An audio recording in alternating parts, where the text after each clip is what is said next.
ہم ایک ایسی دنیا میں جی رہے ہیں جو کہ کرپٹو کرنسی کی دنیا ہے، اور جس میں یہ فیصلہ کرنا بہت مشکل ہے کہ جتنے نیو پلیٹ فارم آ رہے ہیں ان میں سے کون سے پلیٹ فارم ٹھیک ہیں، لیجیٹیمیٹ ہیں، اور کون سے سکیمز ہیں۔ حال ہی میں وینٹروبی کے نام سے ایک کرپٹو کرنسی کا ٹریڈنگ پلیٹ فارم لانچ ہوا ہے، جس نے بہت سے لوگوں کی توجہ اپنی طرف مبذول کی ہے، لیکن اگر ہم اس کو غور سے دیکھیں تو ہمیں پتہ چلتا ہے کہ اس کی جو وجوہات ہیں وہ سب ہی منفی ہیں، اور کمپنی میں غور سے دیکھنے پر پتہ چلتا ہے کہ کمپنی میں بہت سی چیزیں انکنسسٹنٹ ہیں اور ان پر سوال اٹھایا جا سکتا ہے۔ سب سے پہلی چیز وہ یہ ہے کہ وینٹروبی کی جو اونرز ہیں، جو اس کی لیڈرشپ ہے، وہ بذات خود ایک مسٹری ہے۔ وینٹروبی نے اپنی لیڈرشپ اور اپنی ایگزیکٹو ٹیم کے حوالے سے کوئی ٹرانسپیرنسی کو برقرار نہیں رکھا، اور جو تصویریں انہوں نے استعمال کی ہیں وہ ایک تھرڈ کلاس فوٹوشاپ کا مظاہرہ ہے، اور ان کے پاس ایک نام نہاد فرضی اور جعلی CEO رفائل اکبروف ہے،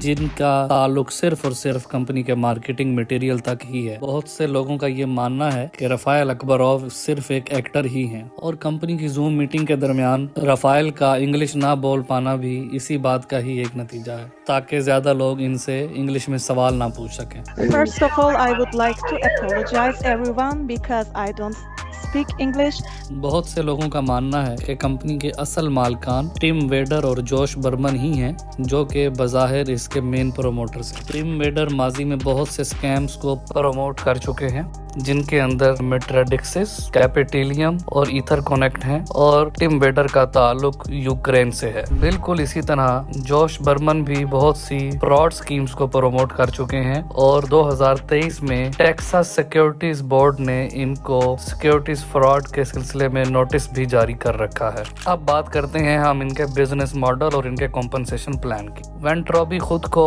ایک sophisticated crypto currency trading plate form بولتی ہے، جس میں یہ اسپاٹ ٹریڈنگ، فیوچرز اور سمارٹ ٹریڈ آفر کرتے ہیں، لیکن اصل میں یہ بالکل ویسی ہی ایک پونزی سکیم ہے جیسی سکیمز ٹم ویڈر ماضی میں پروموٹ کر چکے ہیں، اور یہ پلیٹ فارم مکمل طور پر نئی آنے والی انویسٹمنٹس پر ہی بیس کرتا ہے۔ اگر نیا پیسہ نہیں آئے گا تو یہ پلیٹ فارم نہیں چل پائے گا۔ ان کے کچھ پلانز کی بات کی جائے تو ان کے سمپل پلان $100 سے سٹارٹ ہو کر $15,000 تک جاتے ہیں، جس میں روزانہ یہ 1% سے 1.5% تک لوگوں کو دیتے ہیں، اور پریمیم پلانز $15,000 سے سٹارٹ ہوتے ہیں، جس میں $5 لاکھ تک کا پیکیج ہوتا ہے، اور جس میں کمپنی 1.8% پر ڈے دیتی ہے۔ جبکہ ہم یہ بات بہت اچھے سے جانتے ہیں کہ دنیا میں کوئی ایسا مارکیٹنگ سسٹم، کوئی ایسا کاروبار نہیں ہے جو آپ کو روزانہ کا 2% مطلب مہینے کا 50 سے 60% دیتا ہو، اور اس کے ساتھ آپ نیٹ ورک مارکیٹنگ کے کمیشنز بھی دے سکیں۔ تو اس کا مطلب یہ ہے کہ جتنا پیسہ آپ نے کسی سے لیا تقریباً اتنا ہی آپ نے ایک مہینے میں واپس کر دیا، تو ایسا کرنا پاسبل نہیں ہے۔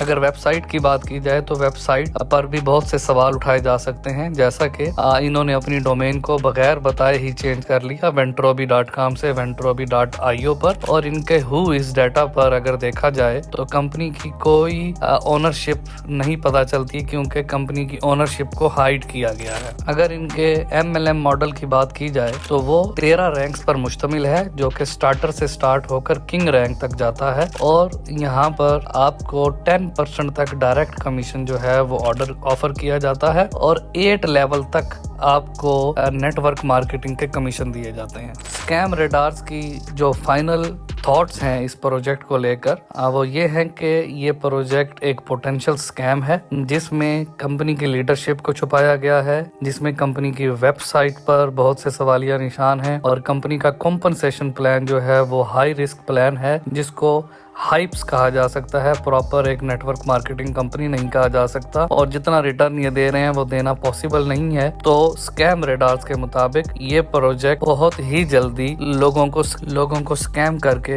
جانے والا ہے، اس لیے خود بھی محفوظ رہیے اور اپنے دوستوں کو بھی محفوظ رکھیے، اور اس ویڈیو کو زیادہ سے زیادہ شیئر کیجیے۔ اگر ایسی ہی ویڈیوز آپ اور سننا چاہتے ہیں، دیکھنا چاہتے ہیں، تو اس YouTube چینل کو سبسکرائب کیجیے اور لائک کیجیے۔ Thank you.